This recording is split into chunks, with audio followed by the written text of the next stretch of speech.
சிறகடிக்க ஆசை சீரியலோட upcoming episode என்னென்னு பார்க்கலாம். பாட்டியும் அண்ணாமலையும் நினச்ச மாதிரியே முத்து மீனாவோட கல்யாணமும் ரவி ஸ்ருதியோட கல்யாணமும் ரொம்ப நல்லபடியாக நடக்குது.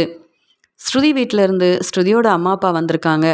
இங்கே ஸ்ருதியோட அப்பா வாசுதேவன் அண்ணாமலை கிட்ட பேசும்போது, எதுக்கு இப்போ மறுபடியும் இப்படி தேவையில்லாமல் செலவு செய்கிறீங்க? எதுக்காக மறுபடியும் இந்த கல்யாண ஏற்பாடெல்லாம் செய்யணும்? இதெல்லாம் இப்போ தேவையா? ஸ்ருதிக்கு கல்யாணமாகி 2 வருஷம் ஆகுது. மறுபடியும் இப்படி கல்யாண ஏற்பாடெல்லாம் செய்கிறீங்களே, எங்களுக்கு எவ்வளோ வேலை இருக்குது. அந்த வேலையெல்லாம் விட்டுட்டு இப்போ வந்திருக்கோம் அப்படின்னு சொல்கிறாரு வாசுதேவன். சம்மந்தி, நீங்கள் சொல்கிறது எனக்கு புரியுது. எங்கள் அம்மா ஆசைப்பட்ட மாதிரியே இந்த கல்யாணம் நல்லபடியாக நடக்கணும்னு தான் இந்த ஏற்பாடெல்லாம் செஞ்சுருக்கோம். இப்படி தேவையில்லாமல் செலவு செய்ய வேண்டாம்னு நீங்கள் சொல்லலாம். ஆனால் எங்கள் அம்மாவுக்காக நாங்கள் என்ன வேணாலும் செய்வோம். நீங்கள் அதை புரிஞ்சுக்க மாட்டீங்க அப்படின்னு சொல்லும்போது வாசுதேவன் அமைதியாக இருக்காரு. மீனா வீட்டில் இருந்து மீனாவோட அம்மா சீதா எல்லாரும் வந்திருக்காங்க. அவங்க ரொம்ப சந்தோஷமாக மீனா கிட்ட பேசிகிட்டு இருக்காங்க. இங்கே பாட்டி விஜயா கிட்ட சொல்கிறாங்க, பாத்தியா விஜயா, சொந்தக்காரங்க தெரிஞ்சவங்க எல்லாரும் நம்ம வீட்டுக்கு வந்ததால் இன்னைக்கு எவ்வளோ சந்தோஷமாக இருக்காங்க. அது மட்டும் இல்லாமல் எல்லாரும் ரொம்ப ஒத்துமையாக இருக்காங்க விஜயா. இதை பார்க்க எனக்கு ரொம்ப நிம்மதியாக இருக்குன்னு சொல்கிறாங்க முத்துவோட பாட்டி.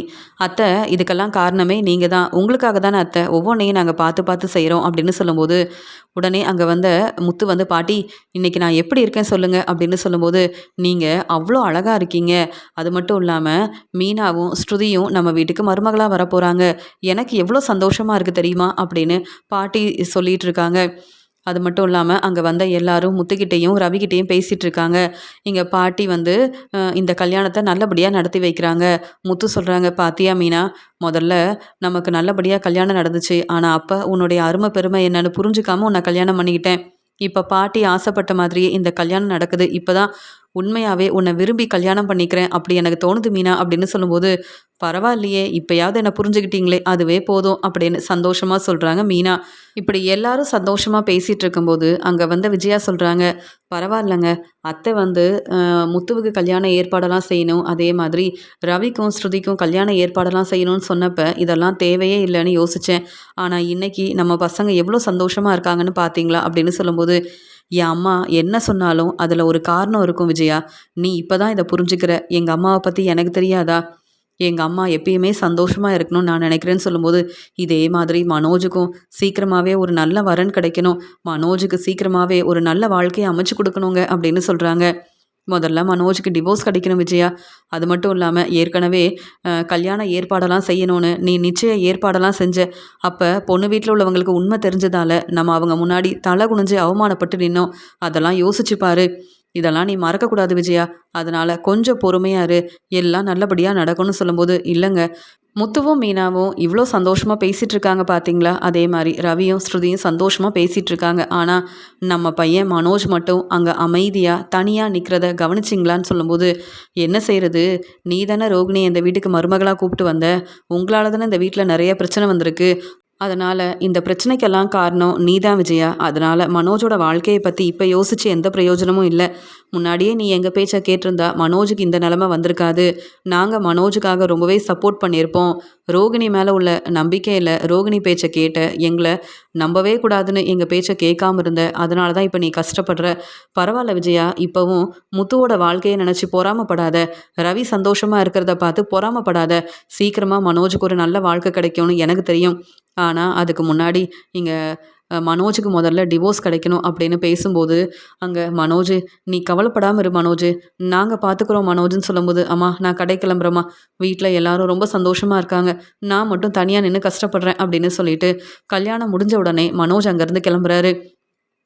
இது எல்லாத்தையும் மீனா கவனிக்கிறாங்க. என்னங்க, உங்கள் அண்ணன் மனோஜ் உடனே கிளம்பிட்டாருன்னு சொல்லும்போது, ஏன்னா எங்கள் அம்மா மனோஜோட வாழ்க்கையை பற்றி யோசிக்கிறாங்க, மனசு வேதனைப்படுறாங்க. ஏன்னா நானும் ரவியும் இப்போ ரொம்ப சந்தோஷமாக இருக்கோம். எங்கள் வாழ்க்கை சந்தோஷமாக இருக்கிறத பார்த்து என் அம்மா சந்தோஷப்பட மாட்டாங்க, பொறாமப்படுவாங்க. அதனால தான் மனோஜ்கிட்ட பேசிகிட்டு இருந்தாங்க. இதை பார்த்துட்டு இருக்க முடியாமல் உடனே மனோஜும் கிளம்பிட்டான், புரியுதா அப்படின்னு சொல்லும்போது, அப்படியா அப்படின்னு சொல்கிறாங்க மீனா. நீ கவலைப்படாமல் இரு மீனா, நம்ம வாழ்க்கை எப்பயுமே சந்தோஷமாக இருக்கும். நீ நினச்சதெல்லாம் நல்லபடியாக நடக்கும் மீனா அப்படின்னு சொல்லி பேசிகிட்டு இருக்காங்க. அந்த சமயம் விஜயா வந்து இங்கே சந்திரா கிட்ட சொல்கிறாங்க, பார்த்தீங்களா, இப்போ தான் முத்து மாடியில் ரூம் கட்டுறான். ஆனால் மீனாவுக்காக நகை வாங்கி கொடுத்துருக்கான். இதெல்லாம் உங்களுக்கு தெரியுமா? உங்கள் பொண்ணு மீனா எங்கள் வீட்டுக்கு வந்ததுக்கப்புறமா தான் ரொம்ப வசதியாக இருக்கா. மீனா உங்கள் வீட்டில் இருக்கும்போது தங்குறதுக்குன்னு மீனாவுக்குன்னு தனி ரூமாக கொடுத்தீங்க இல்லையே. இப்போ மீனாவுக்காக புது ரூமெல்லாம் கட்டிகிட்டு இருக்கான் முத்து. அவ்வளோ செலவு செய்கிறான் முத்து. இப்போ மீனாவுக்காக நகை வாங்கி கொடுத்துருக்கான். நீங்கள் மீனாவுக்காக பெருசாக எதுவுமே செய்யலையே. பார்த்தீங்களா மீனாவை நாங்கள் எவ்வளோ நல்லா பார்த்துக்குறோன்னு அப்படின்னு சொல்லும்போது அங்கே வந்த மீனா, அத்தை நீங்களும் எங்கள் வீட்டில் வந்து தங்கியிருந்தீங்கல்ல, உங்களை நல்லா தானே பார்த்துக்கிட்டோம் அப்படின்னு மீனா பேச ஆரம்பிக்கிறாங்க. உடனே சந்திரா சொல்கிறாங்க, மீனா நீ அமைதியாரு, சம்மந்தி தான் இப்படி பேசுகிறாங்கன்னா நீயும் புரிஞ்சுக்காம பேசுகிற அப்படின்னு சொல்லும்போது, இல்லைம்மா விஜயாத்தை பேசுகிறதுக்கு நான் சரியாக பதில் சொல்கிறேன் அவ்வளவுதாம்மான்னு சொல்கிறாங்க மீனா. பரவாயில்ல மீனா நீ அமைதியாரு அப்படின்னு சொல்கிறாங்க சந்திரா. பார்த்தீங்களா உங்கள் பொண்ணு மீனா எப்படி என்னை எதிர்த்து பேசுகிறான்னு. நான் என்ன முத்து செய்கிற உதவியை தானே சொன்னேன். முத்து மீனாவை நல்லா பார்த்துக்கிறான்னு சொன்னேன். இதில் என்ன தப்பு இருக்குது.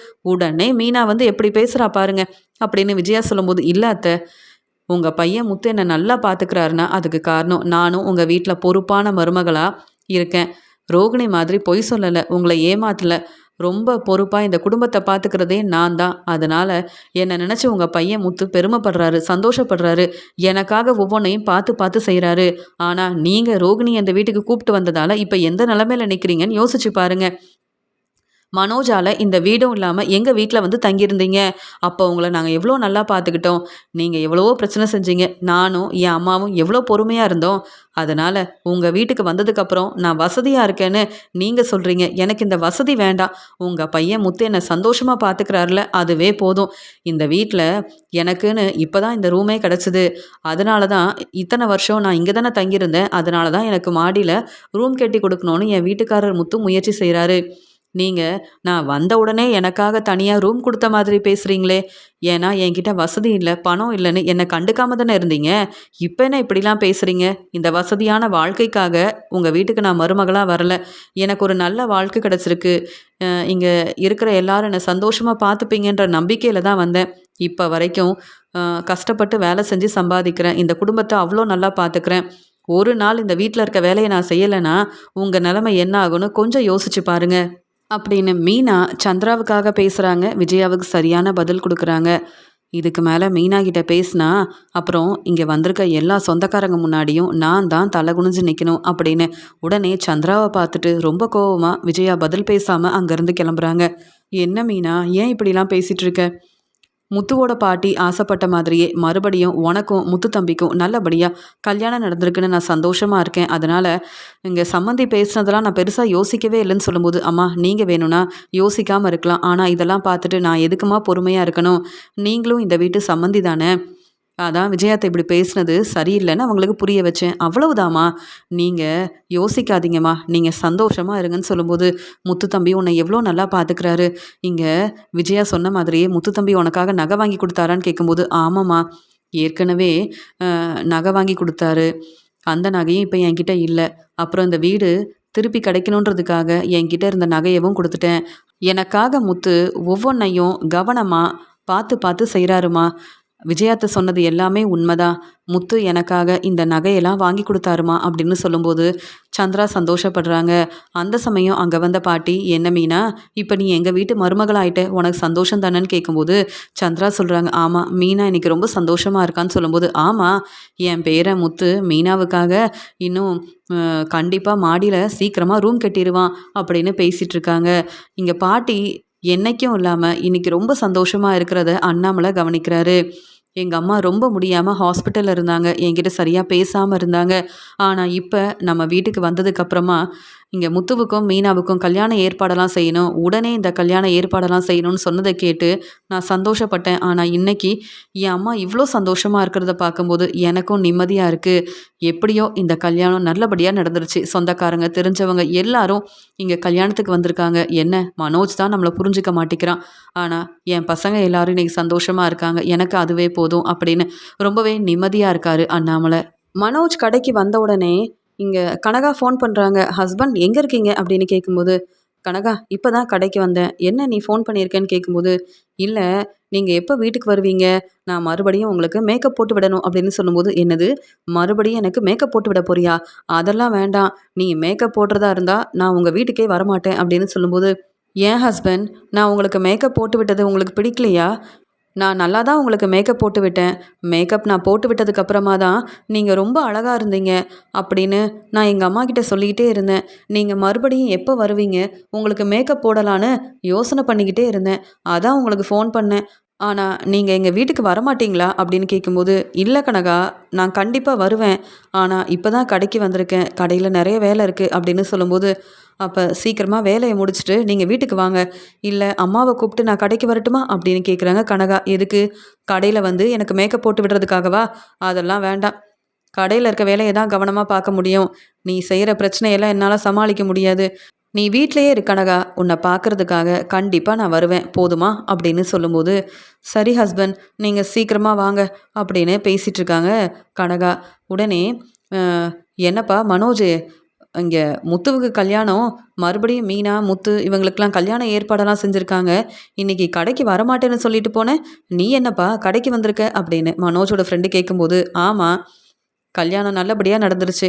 நானும் கிளம்பி வந்துட்டேன். அவ்வளவுதான். என் வேலைய நான் பார்க்க வேண்டாமா?" அப்படின்னு சொல்லும்போது, "இருந்தாலும் உங்க வீட்ல தான் ஃபங்ஷன் நடக்குது. சொந்தக்காரங்க எல்லாரும் உங்க வீட்ல இருக்கும்போது, முத்து ரவியோட அண்ணன் நீ. நீ ஏன் இப்ப வேலைக்கு வந்துட்டா எப்படி? நீ வீட்லயே இருக்க வேண்டியதானே?" அப்படின்னு சொல்லும்போது, "அது எப்படி? எல்லாரும் என்னையும் கேள்வி கேட்குறாங்க. ரோகிணி எங்கன்னு கேட்குறாங்க. உண்மை என்னன்னு தெரிஞ்சுக்கணும்னு நெனைக்கிறாங்க. அங்கேயே நான் இருந்தா எனக்கு தான் பிரச்சனை வரும். அதான் பேசாம நம்ம வேலைய பார்க்கலாமேன்னு கிளம்பி வந்துட்டேன். ஏன், நான் கடைக்கு தானே வந்திருக்கேன். நீங்க ஏன் என்ன கேள்வி கேட்குறீங்க? என் கடைக்கு நான் வந்திருக்கேன்." அப்படின்னு சொல்லும்போது, "அதெல்லாம் புரியுது." அப்படின்னு மனோஜ் கிட்ட மனோஜோட ஃப்ரெண்டு பேசும்போது, என்ன செய்றது? ரவியோட வாழ்க்கை ஒரு பக்கம் ரொம்ப சந்தோஷமா இருக்கு. முத்துவும், மீனாவும் அவங்க வாழ்க்கைய சந்தோஷமா பார்த்துக்கிறாங்க. நான் தானே எங்க வீட்ல தனியா இருக்கேன். இங்க ரோகிணி எப்படியாவது எங்க வீட்டுக்கு மருமகளா வரணும்னு நெனைக்கிறா. அதனால என் பேச்ச கேட்கவே மாட்டிக்கிறா ரோகிணி. இங்க வந்து கனகா அப்பப்போ ஃபோன் பண்ணி, எங்க வீட்டுக்கு எப்போ வருவீங்கன்னு கேட்குறாங்க. நான் தான் என்ன செய்யன்னு யோசிக்கிறேன்னு சொல்லும்போது, "என்னப்பா மனோஜு, நீ இப்ப வந்து அ கனகாவ கல்யாணம் பண்ணிக்கிட்ட. கனகா பெரிய பணக்கார வீட்டு பொண்ணு. அதனால நீயும் நல்ல வசதியா இருக்க போறன்னு சந்தோஷப்படணும். அப்புறம் ஏன் இப்படி யோசிக்கிற? முதல்ல கனகா ஃபோன் பண்ணாங்கன்னா, அவங்க கிட்ட என்னன்னு கேட்டுட்டு வா. இல்லன்னா தேவிகா கனகாவ கூப்பிட்டுட்டு இங்க வந்துட்டாங்கன்னா, ரோகிணி வந்தாங்கன்னா, உனக்கு தான் பிரச்சனை வரும். இதெல்லாம் நீ யோசிக்கணும் மனோஜு. கடையில இருக்க வேலைய நாங்க பார்த்துக்கிறோம். கஸ்டமர் வந்தா தானே எங்களுக்கு வேலை இருக்கு. அதான் நம்ம கடைக்கு எந்த கஸ்டமரும் வரவே மாட்டிக்கிறாங்களே!" அப்படின்னு சொல்லும்போது, "இங்க நீங்க எந்த வேலையும் செய்யலன்னா, நானும் உங்களுக்கு சரியா சம்பளம் குடுக்க மாட்டேன்." அப்படின்னு சொல்லிட்டு, மனோஜ் உடனே கனகாவ பார்க்கறதுக்காக வீட்டுக்கு கிளம்பி வராரு. இங்க கனகா தேவிகா கிட்ட பேசிட்டு இருக்காங்க. அந்த சமயம் தேவிகா, "வாங்க மாப்பிள, கனகா இப்பதான் உங்கள பத்தி பேசிக்கிட்டே இருந்தா. நீங்களே வந்துட்டீங்க." அப்படின்னு சொல்லும்போது, "கனகா எனக்கு ஃபோன் பண்ணா. அதான் கனகாவ பார்க்க வந்தேன்." அப்படின்னு ரொம்ப அக்கறையா பேசுறாரு மனோஜ். உடனே, "ஆமாம்மா, மனோஜுக்கு மறுபடியும் மேக்கப் போட்டு விடணும்னு நான் தான் ஹஸ்பண்ட வர சொன்னேன்னு." சொல்லும்போது, "இல்ல கனகா, இன்னைக்கு நீ மேக்கப் போட்டு விட வேண்டாம். நீ கொஞ்சம் கொஞ்சமா இங்க கிச்சன்ல இருக்க வேலையெல்லாம் செய்ய தெரிஞ்சுக்கணும். அப்பதான் மனோஜுக்கு நீ சாப்பாடெல்லாம் செஞ்சு குடுக்க முடியும். மனோஜுக்கு என்ன பிடிக்கும்னு கேட்டு நீயே சமைச்சு குடுக்கணும்." அப்படின்னு சொல்லும்போது, "ஆமாம்மா, அப்ப நான் கிச்சன்ல ஏதாவது வேலை இருந்தா நான் பார்க்குறேன்." அப்படின்னு சொல்லிட்டு அங்க கனகா வந்த உடனே, மனோஜ் வர்றதுக்கு முன்னாடியே அங்க கனகா வந்து ஃபோட்டோவெல்லாம் பார்த்துட்டு இருந்திருப்பாங்க. அவங்க சின்ன வயசு ஃபோட்டோவெல்லாம் பார்த்துட்டு இருந்திருப்பாங்க. அந்த சமயம் இதெல்லாம் என்னதுன்னு மனோஜ் கேட்கும்போது, கனகாவோட சின்ன வயசு ஃபோட்டோ தான். இப்பதான் கனகா என்கிட்ட பேசிட்டு இருக்கும்போது, இதெல்லாம் நான் வந்து கனகா கிட்ட சொல்லிட்டு இருந்தேன் அப்படின்னு சொல்லும்போது, "அப்படியா? இது எல்லாமே கனகாவோட ஃபோட்டோ தானா?" அப்படின்னு பார்க்கும்போது, "ஆமா, கனகா கூட நிக்கிறவங்க இவங்க யாருன்னு?" கேட்கும்போது, "கனகாவோட அக்கா தான்." அப்படின்னு சொல்றாங்க. "கனகாவுக்கு அக்கா இருக்காங்களா?" அப்படின்னு கேட்கும்போது, "ஆமா, எனக்கு 2 பொண்ணுங்க." அப்படின்னு சொல்றாங்க. "அப்படியா?" அப்படின்னு கேட்கும்போது, "நான் இருந்த நிலமையில என் பசங்கள பார்த்துக்க முடியல. என் சொந்தக்காரங்க தான் என்னுடைய முதல் பொண்ண பார்த்துக்கிறேன்னு சொன்னாங்க. அதுக்கப்புறம் அவங்க இந்த இடத்துலயே இல்ல. நானும் கனகாவ கூப்பிட்டுட்டு இங்க வந்துட்டேன். அதுக்கப்புறம் எப்படியாவது என் முதல் பொண்ணையும் என் கூடவே கூப்பிட்டு வரணும்னு நெனச்சேன். ஆனா அவங்க எங்க இருக்காங்க? என் பொண்ணு இப்ப எப்படி இருக்கான்னு கூட எனக்கு தெரியவே இல்ல." அப்படின்னு பேசுறாங்க கனகாவோட அம்மா தேவிகா. "அப்படியா? இந்த உண்மைய நீங்க முதல்ல சொல்லவே இல்லையே! கனகா மட்டும் தான் உங்க பொண்ணுன்னு நெனச்சேன். கனகாவோட அக்கா வேற இருக்காங்களா? இப்ப அவங்க எங்க இருக்காங்கன்னு உங்களுக்கு தெரியாதா?" அப்படின்னு கேட்கும்போது, "இல்ல மாப்ள, எனக்கு எங்க இருக்காங்கன்னு தெரியாது. ஆனா சீக்கிரமாவே என் முதல் பொண்ணையும் நான் பார்க்கணும் அப்படின்னு ஆசைப்படுறேன்." அப்படின்னு பேசிட்டு இருக்கும்போது, அங்க கனகா வராங்க. கனகா வந்த உடனே, கனகாவோட அந்த சின்ன வயசு ஃபோட்டோவெல்லாம் மனோஜ் வந்து பார்த்துக்கிட்டே இருக்காரு. உடனே, "கனகா, இவங்க யாருன்னு தெரியுமான்னு?" சொல்லும்போது, "ஆமா, என்னுடைய அக்கா." அப்படின்னு, "என் அம்மா தான் சொன்னாங்க." அப்படின்னு பேசிட்டு இருக்காங்க. உடனே மனோஜ் வந்து மறுபடியும் அந்த ஃபோட்டோவ பார்த்துக்கிட்டே இருக்காரு. அப்பதான் மனோஜுக்கு தெரியுது, இந்த ஃபோட்டோவ நம்ம எங்கேயோ பார்த்த மாதிரி இருக்கே அப்படின்னு மனோஜ் வந்து யோசிக்கிறாரு. எங்க பார்த்துருக்கோன்னு தான் சரியா ஞாபகமே வரல அப்படின்னு மனோஜ் யோசிக்கும்போது, ஹஸ்பண்ட் உங்களுக்காக தான் ஜூஸ் எடுத்துட்டு வந்திருக்கேன். எடுத்துக்கோங்க அப்படின்னு சொல்லும்போது, இங்க மனோஜ் வந்து அந்த ஃபோட்டோவ பார்த்துக்கிட்டே இருக்காரு. என்ன மாப்பிள என்னாச்சு? அப்படின்னு இங்க கனகாவோட அம்மா தேவிகா கேட்குறாங்க. அதெல்லாம் ஒண்ணும் இல்ல அப்படின்னு சொல்லிட்டு அந்த ஃபோட்டோவ பார்த்துக்கிட்டே இருந்த மனோஜ் வந்து, ஏற்கனவே இந்த ஃபோட்டோவ பார்த்த மாதிரி தான் இருக்கு. ஆனா எனக்கு இப்ப சரியா ஞாபகம் வர மாட்டேங்குது அப்படின்னு சொல்லிட்டு, அங்க கனகா வந்து உங்களுக்காக தான் ஜூஸ் எல்லாம் எடுத்துட்டு வந்திருக்கா பாருங்க. மாப்பிள உங்க மேல கனகா எவ்வளோ அக்கறையா இருக்கா பார்த்தீங்களா?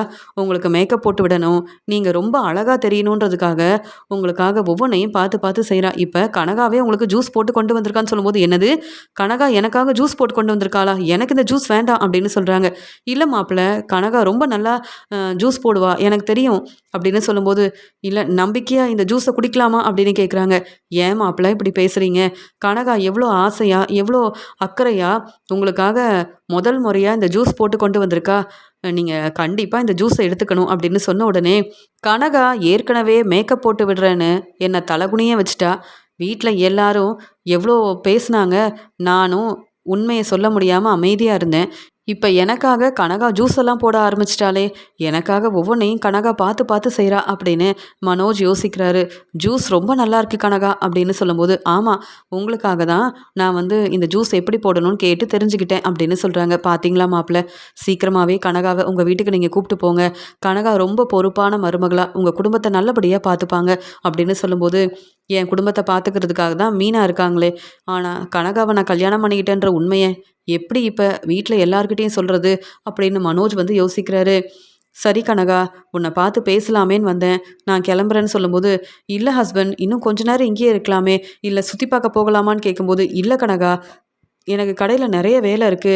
அது மட்டும் இல்லாம, வீட்ல சொந்தக்காரங்கலாம் வந்திருக்காங்க. நான் சீக்கிரமா வீட்டுக்கும் போகணும். ரொம்ப நேரம் கழிச்சு போனா, வீட்ல எல்லாரும் கேள்வி கேட்பாங்க. அப்படின்னு சொல்லும்போது, சரி மாப்ள, நீங்க அ கனகாவ பார்க்கறதுக்காக வந்தீங்க. கனகா கிட்ட பேசிட்டு சந்தோஷமா கிளம்புங்க. நீங்க அப்பப்ப கனகாவ பார்க்க வந்தீங்கன்னா, எனக்கு அதுவே போதும். சீக்கிரமா கனகாவ பத்தின உண்மைய உங்க வீட்ல எல்லார்கிட்டயும் சொல்லுங்க. அப்பதான் கனகா உங்க வீட்டுக்கு மருமகளா வர முடியும் மாப்ள அப்படின்னு பேசுறாங்க. அதெல்லாம் எனக்கு புரியுது அத்த. அதே மாதிரி கொடைக்கானல்ல இருக்கிற உங்க வீடு எனக்கு வரணும். அதே மாதிரி உங்க சொத்து எல்லாமே எனக்கு கிடைச்சிருச்சுன்னா, உடனே கனகாவ பத்தின உண்மைய எங்க வீட்ல சொல்லிருவேன். நீங்க கவலைப்படாதீங்கன்னு சொல்லும்போது, மாப்பிள எல்லாமே எனக்கு புரியுது. சரியான நேரத்துல உங்களுக்கு கிடைக்க வேண்டிய சொத்து, பணம் கண்டிப்பா கிடைக்கும் மாப்ள அப்படின்னு தேவிகா சொல்றாங்க. இத கேட்டுட்டு ரொம்ப சந்தோஷமா அங்கருந்து கிளம்புறாங்க மனோஜ். எப்படியோ எனக்கு முதல்ல டிவோர்ஸ் கிடைக்கணும். அப்பதான் தேவிகா சொல்ற மாதிரியே இவங்களோட சொத்து எனக்கு கிடைக்கும். என்னதான் சொத்து, பணம் எல்லாமே கிடைக்கும்னு சொன்னாலும், இவங்க கொஞ்சம் கூட என்னை பத்தி யோசிக்க மாட்டேங்கிறாங்க. கொடைக்கானலுக்கு போகணும். என் வீட நீங்க பார்த்து இந்த வீடு பிடிச்சிருந்தா, இந்த வீட உங்களுக்கே குடுத்துடுறேன்னு சொன்னாங்க. ஆனா அதுக்கப்புறம் கொடைக்கானலுக்கு போகணும்னு பேசவே மாட்டேங்கிறாங்க. அதே மாதிரி அவங்க பணம், சொத்து எனக்கு கிடைக்கணுன்ற விஷயத்த பத்தி பேசவே மாட்டிக்கிறாங்களே அப்படின்னு மனோஜ் வந்து ரொம்பவே யோசிக்கிறாரு. கடைக்கு வந்த மனோஜ் வந்து, நம்ம கனகாவ ஏற்கனவே பார்த்துருக்கோம். கனகா சின்ன வயசு ஃபோட்டோவையும் பார்த்தோம். ஆனா அவங்க கூட அவங்க அக்கா வேற இருந்தாங்கல்ல. இந்த ஃபோட்டோவ நான் ஏற்கனவே எங்கேயோ பார்த்த மாதிரி இருக்கே அப்படின்னு யோசிக்கும்போது, இங்க ரோகிணி ஃபோன் பண்றாங்க. மனோஜ், எப்படி மனோஜ் இருக்கன்னு கேட்குறாங்க. 2, 3 நாள் நீ எனக்கு ஃபோன் பண்ணாம இருந்த. நான் ரொம்ப நிம்மதியா இருந்தேன் ரோகிணி. மறுபடியும் ஃபோன் பண்ண ஆரம்பிச்சுட்ட. இப்போ உனக்கு என்ன வேணும்? எதுக்கு ஃபோன் பண்ணியிருக்க? அப்படின்னு கேட்கும்போது, மனோஜ் அன்னைக்கு உன்னை பார்த்து பேசிட்டு வீட்டுக்கு வரும்போது, அங்க வந்து நான் மயங்கிட்டேன் தெரியுமா? எனக்கு வந்து ரொம்ப முடியாம இருந்துச்சு. என் ஃப்ரெண்டு வித்யா அந்த பக்கம் வந்ததால, என்ன நல்லபடியா வீட்டுக்கு கூப்பிட்டு வந்தா. அப்படின்னு சொல்லும்போது, அப்படியா ரோகிணி? உனக்கு என்னாச்சு ரோகிணி? அப்படின்னு பதட்டமா கேட்குறாரு மனோஜ். மனோஜ் என் மேல நீ இவ்ளோ அக்கறையா இருக்க. என் மேல இவ்ளோ பாசமா இருக்க. அப்புறம் ஏன் மனோஜ் என் பேச்ச கேட்க மாட்டேங்கிற? அப்படின்னு ரோகிணி பேச ஆரம்பிக்கிறாங்க. ரோகிணி உண்மையாவே உன் மேல நான் அக்கறையா தான் இருக்கேன். அதுக்காக உன் பேச்ச கேட்க முடியாது ரோகிணி. இப்ப எதுக்கு எனக்கு ஃபோன் பண்ணன்னு சொல்லும்போது, நீ தான் கிறிஷ்கிட்ட பேசுறதுக்காக எங்க வீட்டுக்கு வரேன்னு சொன்னல்ல. எப்ப மனோஜ் வருவ? அப்படின்னு கேட்குறாங்க. ரோகிணி எனக்கு நெறைய வேலை இருக்கு. இங்க முத்து, மீனாவுக்கு கல்யாணம்லாம் நல்லபடியா நடந்திருக்கு. மறுபடியும் என் பாட்டி பேச்ச கேட்டு இப்படி ஃபங்ஷன்லாம் வைக்கிறாங்க. வீட்லயும் இருக்க முடியாம, இங்க கடைக்கு வந்திருக்கேன். நீ என்ன ரோகிணி இப்படி பேசுற? இப்ப உங்க வீட்டுக்கு வர முடியாது ரோகிணி அப்படின்னு சொல்லும்போது, எனக்காக வர வேண்டாம். என் பையன் கிறிஷுக்காக இந்த ஒரு முறை மட்டும் என் வீட்டுக்கு வந்து கிறிஷ்கிட்ட பேசிட்டு நீ கிளம்பலாமே அப்படின்னு சொல்கிறாங்க ரோகிணி. இந்த ஒரே முறை தான், மறுபடியும் நீ சொன்னாலும் உன் பேச்சை நான் கேட்கவே மாட்டேன் அப்படின்னு சொல்லிட்டு மனோஜ் வந்து ரோகிணியை பார்க்கறதுக்காக கிளம்பி வராரு. இங்கே ரோகிணியோட அம்மா மனோஜ் கிட்ட எப்படியாவது இந்த முறை பேசணும், மனோஜ் ரோகிணியை புரிஞ்சுக்கணும், அதே மாதிரி ரோகிணியோட வாழ்க்கை சந்தோஷமாக இருக்கணும் அப்படின்னு ரோகிணியோட அம்மா நினைக்கிறாங்க. மனோஜ் வந்த உடனே என்ன கிரிஷ் எப்படி இருக்க அப்படின்னு கேட்கும்போது நான் நல்லா இருக்கேன். ஆமாம் இன்னைக்கு என்னை சுற்றி பார்க்க கூப்பிட்டு போக போகிறீங்களான்னு கேட்கும்போது இல்லையே, நான் உங்கள் வீட்டுக்கு தான் வந்திருக்கேன், நான் இங்கே தான் இருக்க போகிறேன் அப்படின்னு சொல்லும்போது அம்மா மனோஜ் அப்பா வந்துட்டாங்கம்மா அப்படின்னு சொல்லும்போது வாங்க தம்பி எப்படி இருக்கீங்கன்னு கேட்கும்போது ரோகிணியோட அம்மா கிட்ட மனோஜ் சரியா பேசாம அமைதியா இருக்காரு. என்ன மனோஜ், எங்க அம்மா பேசிக்கிட்டே இருக்காங்க, நீ அமைதியா இருக்க அப்படின்னு கேட்கும்போது என்ன பேசணும் ரோகிணி, உன்னுடைய பையன் கிறிஷுக்காக வந்துட்டேன், உன்கிட்ட பேசணும் நான் வரவே இல்லை, கிறிஷ்கிட்ட பேசிட்டு இப்போவே நான் கிளம்பிடுவேன், நீ தான் என் பேச்சை கேட்க மாட்டேங்கிறியே, எனக்கு சீக்கிரமாக டிவோர்ஸ் கிடைக்கணும்னு நீ நினச்சிருந்தா எப்போவோ இதெல்லாம் நல்லபடியாக நடந்திருக்கும், நீ வேணும்னே பிரச்சனை செய்கிற, எங்கள் வீட்டுக்கு மருமகளாக வரணும்னு நினைக்கிற, உன்னால் நான் தலை குனிஞ்சு அவமானப்பட்டதெல்லாம் போதாதா, மறுபடியும் எங்கள் வீட்டுக்கு நீ மருமகளாக வரணும்னு நினைக்கிறியே, இதெல்லாம் சரியா அப்படின்னு கேட்கும்போது என்ன தம்பி இப்படி பேசுகிறீங்க, உங்கள் வீட்டு வாரிசை ரோகிணி சுமந்துட்டு இருக்கா, அப்படி இருக்கும்போது ரோகிணிக்கு என்னாச்சுன்னு கூட நீங்கள் யோசிக்க மாட்டேங்கிறீங்க, ரோகிணி உங்களை பார்த்துட்டு பேசிட்டு வரும்போது தான் மயங்கியிருக்கா, அப்படி இருக்கும்போது ரோகிணி எப்படி இருக்குன்னு கூட கேட்காம கேள்விக்கு மேலே கேள்வி கேட்குறீங்க அப்படின்னு சொல்லும்போது மனோஜ் அமைதியாக இருக்காரு. பரவாயில்லம்மா, மனோஜுக்கு தான் என் மேலே கொஞ்சம் கூட அக்கறையே இல்லையே, இப்போ விஜயா பேச்சை கேட்டுட்டு தானே மனோஜ் இப்படிலாம் செய்கிறாரு அப்படின்னு சொல்லும்போது உடனே ரோகிணி சொல்கிறாங்க நான் எவ்வளோ கஷ்டப்பட்டிருக்கேன்னு நீ கொஞ்சம் யோசிச்சு பாரு அப்படின்னு சொல்லும்போது அந்த சமயம் அங்கே வந்த கிறிஷ் வந்து என் அம்மாவோட சின்ன வயசு ஃபோட்டோ பார்த்துருக்கீங்களான்னு கேட்கும்போது அதெல்லாம் எனக்கு இப்போ பார்க்க நேரமே இல்லை, கிறிஷ் நீ எப்படி படிக்கிற அப்படின்னு கிறிஷ்கிட்ட மட்டும் பேசிகிட்டு இருக்கும்போது ஆமாம் நீங்கள் ஏன் வந்த உடனே எங்கள் அம்மா கிட்ட ரொம்ப கோபமாக பேசுகிறீங்க அப்படின்னு சொல்லிட்டு கேட்கும்போது உடனே இங்கே கிறிஷ்கிட்ட சொல்கிறாங்க இல்லை கிறிஷ் அப்படிலாம் இல்லை, நான் உன்னை பார்க்க தானே வந்தேன், உங்ககிட்ட சந்தோஷமாக தானே பேசுகிறேன் கிறிஷ் அப்படின்னு சொல்லும்போது அப்போ வாங்க இந்த ஃபோட்டோவெல்லாம் பார்ப்போம், எங்கள் அம்மாவோட சின்ன வயசு ஃபோட்டோலாம் இதில் இருக்குது அப்படின்னு இங்கே கிறிஷ் ஒரு பக்கம் இந்த ஃபோட்டோவெல்லாம் எடுத்துகிட்டு வந்து மனோஜ் கிட்ட காட்டிகிட்டு இருக்கான். அப்போ தான் மனோஜ் அங்கே கனகா வீட்டில் பார்த்த அதே ஃபோட்டோ இங்கே ரோகிணி கிட்டேயும் இருக்கிறத கவனிக்கிறாரு. இந்த ஃபோட்டோ எப்படி இங்கே வந்தது அப்படின்னு கேட்குறாரு மனோஜ். உடனே ரோகிணி சொல்கிறாங்க இது என்னுடைய ஃபோட்டோ தான் அப்படின்னு சொல்கிறாங்க. என்ன ரோகிணி சொல்கிற, நீ என்னை ஏமாத்தலான்னு நினைக்கிறியா அப்படின்னு கேட்கும்போது என்ன சொல்கிற மனோஜ், இது என்னுடைய ஃபோட்டோ தான் அப்படின்னு சொல்கிறாங்க. நீ வந்து உனக்கு தங்கச்சி இருக்காங்கன்னு சொல்லவே இல்லையே அப்படின்னு சொல்லும்போது இதெல்லாம் எதுக்கு உன்கிட்ட சொல்லணும் அப்படின்னு கேட்குறாங்க. அதானே நீ தான் உண்மையை சொல்ல மாட்டியே, ஏற்கனவே உனக்கு நடந்த கல்யாணத்தை பற்றியும் நீ சொல்லவே இல்லை, அதே மாதிரி கிறிஷை பற்றின உண்மையும் நீ சொல்லவே இல்லையே, இப்போ உனக்கு தங்கச்சி இருக்காங்கன்ற உண்மையும் நீ சொல்லவே இல்லை அப்படி தானே அப்படின்னு கேட்கும்போது மாப்பிள்ள நீங்கள் ஏன் இப்படிலாம் பேசிகிட்டு இருக்கீங்க, ரோகிணி என்னுடைய பொண்ணு தான், ரோகிணியை நான் தான் நல்லா பார்த்துக்கிட்டேன், ரோகிணியை நான் தான் நல்லபடியாக வளர்த்தேன், ஆனால் ரோகிணி எங்கள் சொந்தக்காரங்களோட பொண்ணு தான் அப்படின்னு சொல்லும்போது என்ன சொல்கிறீங்க அப்படின்னு கேட்கும்போது இங்கே ரோகிணியோட அம்மா நடந்த உண்மையே சொல்கிறாங்க. தேவிகாவை பற்றி பேசுகிறாங்க. தேவிகாவும் எங்கள் சொந்தக்காரங்க தான், அவங்க இந்த 2 பசங்களையும் பார்த்துக்க முடியலன்னு சொன்னதால் நான் தான் ரோகிணியை பார்த்துக்கிட்டேன், கொஞ்ச நாள் கழிச்சு நானும் ரோகிணியும் இங்கே எங்கள் ஊருக்கே வந்துட்டோம், அதுக்கப்புறம் இப்போ இவங்க எங்கே இருக்காங்க ஒன்றுமே புரியல அப்படின்னு பேசும்போது என்ன இவங்க தேவிகா சொன்ன மாதிரியே சொல்கிறாங்க, அப்போ ரோகிணி வந்து தேவிகாவோட பொண்ணா அப்படின்னு உண்மையை தெரிஞ்சுக்கிட்டு மனோஜ் வந்து யோசிக்கிறாரு. என்ன நடக்குதுன்னு ஒன்றுமே புரியலையே, இதே ஃபோட்டோ கனகா வீட்லேயும் இருக்குது, இங்கே ரோகிணியும் வச்சுருக்காங்க, அப்போ ரோகிணி தான் கனகாவோட அக்கா, இங்கே ரோகிணி இங்கே தான் இருக்காங்கன்னு தேவிகாவுக்கு தெரிஞ்சா அவ்வளவுதான், எல்லா உண்மையும் தேவிகாவுக்கு தெரிய வந்துடும். ஆனால் ரோகிணி ரொம்ப வசதியாக தான் அப்போ இருப்பாங்க, ரோகிணியும் உண்மையாகவே பெரிய பணக்கார வீட்டு பொண்ணு தான், ரோகிணி இப்போ எங்கே இருக்காங்கன்னு தெரியலன்னு தேவிகா சொன்னாங்கல்ல, என்ன நடக்குதுன்னு ஒன்றுமே புரியலையே அப்படின்னு இந்த ஃபோட்டோவை பார்த்து உண்மை என்னன்னு மனோஜ் தெரிஞ்சுக்கிறாரு. உடனே ரோகிணி சொல்கிறாங்க என்ன மனோஜ் என்னாச்சு, ஏன் இந்த ஃபோட்டோவை பார்த்துட்ருக்க, இந்த ஃபோட்டோவில் இருக்கிறது என்னுடைய தங்கச்சி தான், அதுக்கப்புறம் இவங்கள நான் பார்க்கவே இல்லை அப்படின்னு சொல்லும்போது என்ன ரோகிணி சொல்கிற, இவங்க எங்கே இருக்காங்கன்னு உனக்கு தெரியாதா ரோகிணின்னு கேட்கும்போது ஆமாம் மனோஜ், இவங்கள பார்க்கணும் பேசணும், என் அம்மா எப்படி இருக்காங்கன்னு பேசணுன்னு தான் நினைக்கிறேன், ஆனால் என்ன செய்ய அவங்கெல்லாம் எங்கே இருக்காங்கன்னு தெரியல, என் அம்மா என்னை நல்லா பார்த்துக்கிட்டாங்கன்னு நான் இவங்க கூடவே தான் இருந்திருக்கேன்னு இங்கே ரோகிணி உண்மையை சொல்லும்போது எனக்கு இந்த எல்லா உண்மையும் தெரியும், இங்கே தேவிகாவோட பொண்ணு தான் ரோகிணி, கனகா தான் ரோகிணியோட தங்கச்சின்ற உண்மை எனக்கு தெரியும். ஆனால் இந்த உண்மையை ரோகிணி கிட்ட சொல்ல முடியாமல் இப்போ நான் இருக்கேன். ஏன்னா இந்த உண்மை தெரிஞ்சா நான் தான் கனகாவை கல்யாணம் பண்ணியிருக்கேன்னு ரோகிணிக்கு தெரிய வரும். எனக்கு சீக்கிரமாக டிவோர்ஸ் கிடைக்காது. ரோகிணி மாசமாக இருக்காங்கன்ற உண்மையை தேவிகாவும் கனகாவும் தெரிஞ்சுப்பாங்க. அதுக்கப்புறம் எனக்கு தான் நிறைய பிரச்சனை வரும். இப்போ என்ன செய்கிறது? இந்த உண்மையை ரோகிணி கிட்ட சொல்லலாமா இல்லை தேவிகா கிட்ட சொல்லலாமா? அப்படியே இந்த உண்மையை சொன்னாலும் எனக்கு தானே பிரச்சனை வரும் அப்படின்னு இந்த ஃபோட்டோவை பார்த்துட்டு உண்மையை புரிஞ்சுக்கிட்ட மனோஜ் இப்போ என்ன செய்யன்னு யோசிக்கிறாரு. உடனே இங்கே ரோகிணி சொல்கிறாங்க, என்ன மனோஜ், இந்த ஃபோட்டோவை நீ ஏற்கனவே பார்த்துருக்கியே. நான் உங்கள் வீட்டில் இருக்கும்போது என்னுடைய சின்ன வயசு ஃபோட்டோவை நீ பார்த்துருக்க மனோஜ் அப்படின்னு ரோகிணி பேசும்போது, ரோகிணி நான் கிளம்புறேன் ரோகிணி அப்படின்னு சொல்லிட்டு மனோஜ் பதில் பேசாமல் அங்கேருந்து கிளம்புறாரு.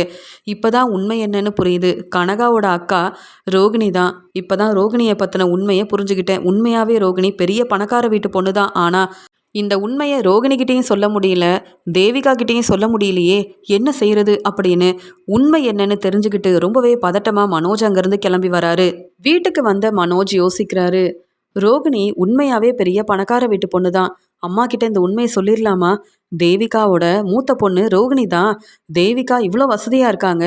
அப்போ ரோகிணியும் பெரிய பணக்கார வீட்டு பொண்ணு தானம்மா அப்படின்ற உண்மையை அம்மா கிட்ட சொல்லிடலாமா? பேசாமல் ரோகிணி மாசமாக இருக்கிறதுனால ரோகிணியை நம்ம வீட்டுக்கே கூப்பிட்டு வந்துடலாமா? என்ன செய்யன்னு ஒன்றுமே புரியலையே அப்படின்னு ரொம்ப யோசிக்கிறாரு மனோஜ். பேசாமல் இந்த உண்மை எனக்கு தெரியாமல் இருந்திருக்கலாம், நான் நிம்மதியாக இருந்திருப்பேன். இந்த உண்மையை தெரிஞ்சுக்கிட்டு நான் ரொம்ப கஷ்டப்படுறேன்னு யோசிக்கிறாரு மனோஜ். என்னாச்சுன்னு தெரியல, மனோஜ் கிறிஷ்கிட்ட இன்னைக்கு சரியாக பேசவே இல்லை அப்படின்னு மனோஜ் மேலே ரொம்பவே கோபமாக இருக்காங்க ரோகிணி.